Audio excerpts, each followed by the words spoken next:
And what's going on, everybody? So it is officially the dead period of the NFL's calendar where we have like 6 to 7 weeks of a period where really nothing goes on, right? We've had free agency, we've had the draft, we've had the offseason program stuff, but last week the mandatory minicamp wrapped up, and now we're kind of on this summer break where, players are wherever they want to be on their own, getting their bodies into shape, however way that is, before the team kind of regroups at the end of July, and then the regular, or really I should say the season ramps up, right? You know, we're going to have training camp leads into preseason, which leads into the best time of the year, September, which is football season. And hopefully it's still the best time of the year when November, December comes around, because our Jaguars are in contention based off of what the Jaguars did in the offseason when it comes to new head coach, new GM, flipping the roster around, cutting players, signing players. Lots of change happened to the Jaguars roster. Different guys like, Christian Kirk, Evan Ingram cut, not because they were bad players, but quite frankly, they weren't scheme fits. The Jaguars went out there and they didn't re-sign any of their unrestricted free agents. The Jaguars got a bunch of quantity and free agency, although they didn't swing for the fences and sign some guy to a huge deal that Dave Caldwell or Trent Baalke had been known to do when it comes to really spending lots of money in the offseason. And then the Jaguars did something that they didn't do much really ever. They traded away a first round pick to be able to get the rights to Travis Hunter. So lots of new stuff going on here. So in this video, I want to go ahead and see what the NFL thinks about what the Jaguars did in the offseason. I have some power rankings here, right? And I have essentially the final week of the NFL season power rankings, where we were at, and where the most recent power rankings are at this national level. And I always like to view national opinion on the Jacksonville Jaguars, and I think the main reason for that is just there's no bias in it. I think, me, I admit I'm extremely biased because I'm a huge Jaguar fan and I want the Jaguars to be successful. My life would be, I'll say this, without sounding depressing, but the years that the Jaguars are good just provide me my quality of life with just much more value, right? It's so much fun, when the Jaguars are playing football in January and we actually have a good team where we can talk some smack to other fan bases, as opposed to my usual self where if the Jaguars suck, I'm usually rooting for us to lose because I'm one of those guys where I say, look, if we suck, might as well bottom out. I don't want to be the Indianapolis Colts and go 7-10, 8-9, and be drafting in the teens when I know we're trash, or I could be 4-13 and be drafting in the top 5 of the draft. So I pray to God that's not us this year, and I hate the years where, we had this moral conflict of, okay, the Jaguars are mathematically eliminated, but do you want the Jags to win? Do you want the Jaguars to lose? And it's a real debate amongst the fan base, and I get a lot of hate for openly wanting the Jaguars to lose. But now here we are. It is June, so we're definitely in off-season mode. So I'm going to start off with our boy Pete Prisco. In his power rankings, he says, this is the final week of the season. This is like just before week 18, so they were right before the last game. They said they've won 2 of 3, but doesn't matter. It seems like big changes are coming, and there should be. So the Jaguars were number 26, and Pete Prisco's most recent mock draft, he has the Jaguars at number 21. Okay, so what was that? A five spot sling up. He says, new head coach Liam Cohen faces one big task: getting Trevor Lawrence right. Trading up in the draft to get Travis Hunter will prove to be a shrewd move. They added 9 guys in free agency, including 3 offensive linemen, which will pay off too. So, yeah, big time jump from Pete Prisco. He always, we all know Pete Prisco is kind of a Jaguars guy. He's not a Jaguars fan, but when it comes to the national media, he sticks up for the Jaguars the most when people are kind of talking out of line. He's got his own show, which, by the way, I wonder who, now with Tony Baselli being in the front office, I wonder who's going to replace him on Jaguars Monday. I'm hoping it's Austin Lane and Pete Prisco, and they still do the show. I don't really want it to be Jeff Logman because listening to Jeff Logman is kind of like listening to my grandpa, which I love my grandpa, but I don't know. he doesn't really provide the fire that I really like.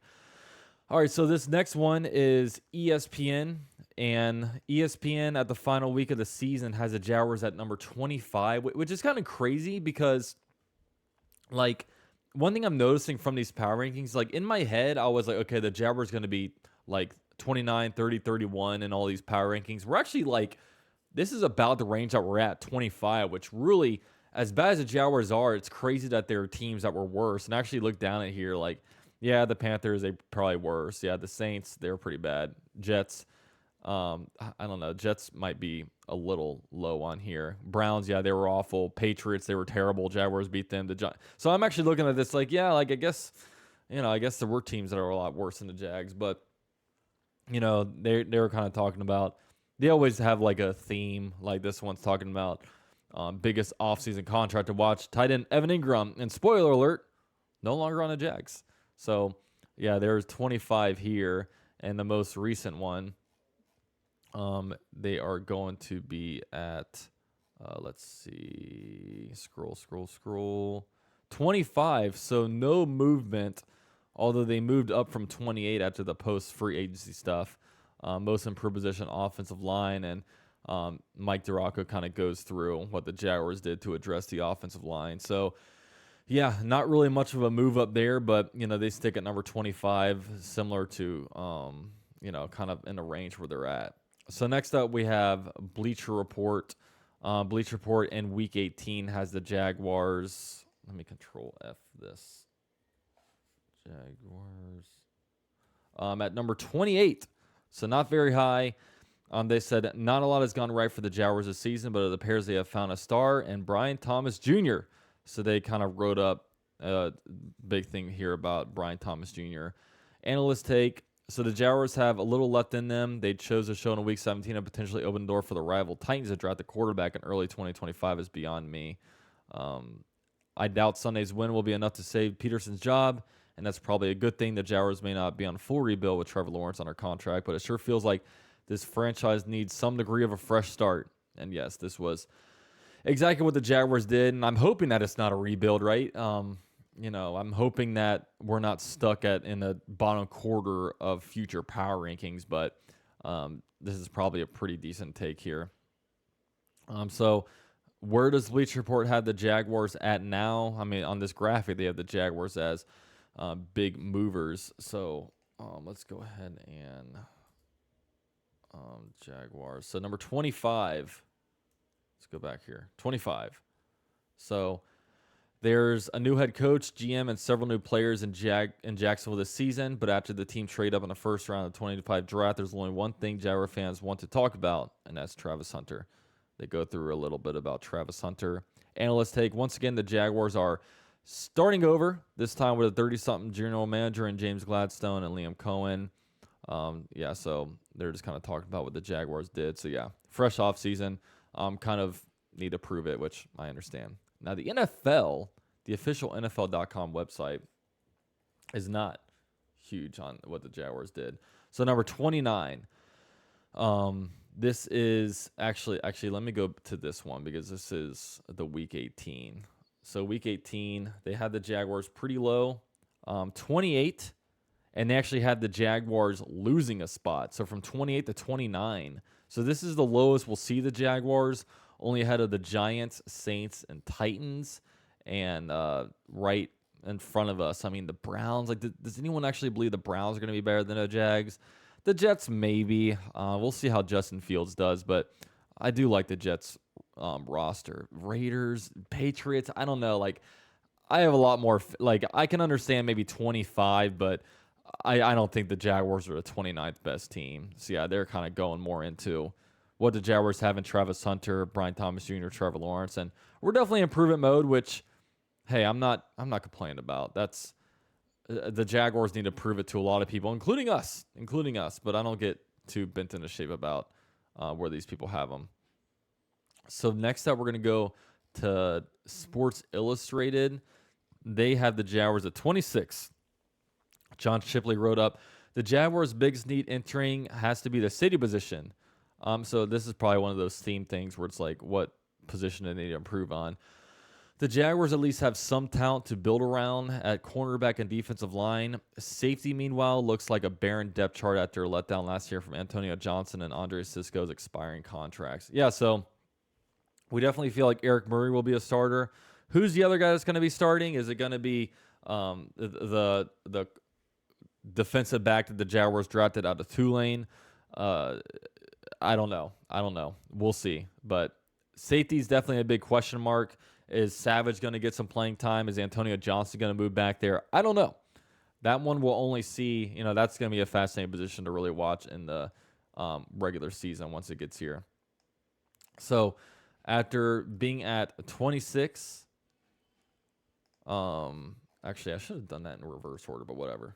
I'm an amateur YouTuber here, guys. So 26. What am I looking at? Did I pull the wrong thing? Whatever. So 26 here. After the 2025 NFL draft. And okay, so I gotcha. So this is week 18 where they're talking about Antonio Johnson and Andre Sisco. But what's funny is this can kind of hold true right now, right? We still have question marks at the safety position even after the draft and free agency. So now from 26 to 26, they stayed even. We have heard much from GM James Gladstone about potential tide-altering power of Travis Hunter. Now we need to see it in actuality, pairing the NFL's first unicorn prospect in years with a first-time head coach, a first-time defensive coordinator, and first-time GM either has unseen potential or, the opposite of that.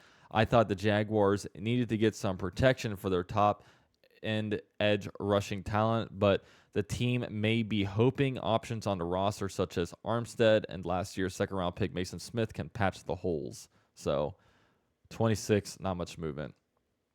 Now on Yahoo, here is the final spot. They had the Jaguars at number 29, which honestly, that's probably where I'd put the Jaguars at. But I don't know. The Browns were pretty bad, but the Browns beat the Jaguars early on. So the Jaguars fired head coach Doug Peterson and kept general manager Trent Baalke. That stunned practically everybody. It comes off as a team owner, Shad Khan, not one to put in the time, effort, or money to find a new coach this offseason, new coach and GM this offseason. So, yeah, I think effort was a big thing. I think time was a big thing. I don't think money's ever been an issue. But, yeah, that's one of the most puzzling things ever is why he actually thought that would work. But luckily, he did make things right, so appreciate Shad Khan for at least doing that. And we have here, where are the power rankings? Let's see. Oh, this website's working like crap. Whatever. I'm probably going to skip Yahoo because Yahoo's got ads like crazy. Goodbye, Yahoo. All right, finally we got Fox Sports. Okay. Where every team stands after the regular season. They have the Jaguars. You always got to scroll down for the Jaguars. At number 30, I have viewed this as a desirable job for a long time because I still believe in Trevor Lawrence. Shad Khan's decision to keep general manager Trent Baalke has me second-guessing myself what desirable coaching candidate is going to want to step into that strange situation. Guess what? Nobody did. And that's why James Gladstone is in the building. So now, where do they have the Jaguars post-draft? They have the Jaguars at number 21. Big-time movement. It's hard to even guess how much Travis Hunter is going to impact the Jags. Do you plug him into the receiving corps or the cornerback room or both? If he plays both sides of the ball, which side will feel the bigger impact? One way or another, he should make the Jaguars a better team. So, yeah, those are kind of the power rankings for the Jaguars. Interesting to see. Where do you guys think? Do you guys agree with all these? I don't know. I'm ready for the season to get here. I know it's only June, but we got robbed of 2024, so I'm already looking forward to 2025. So with that said, I won't keep you guys too long. I already got this going for 14 minutes. Please do me a favor, drop a like on your way out, and go Jags.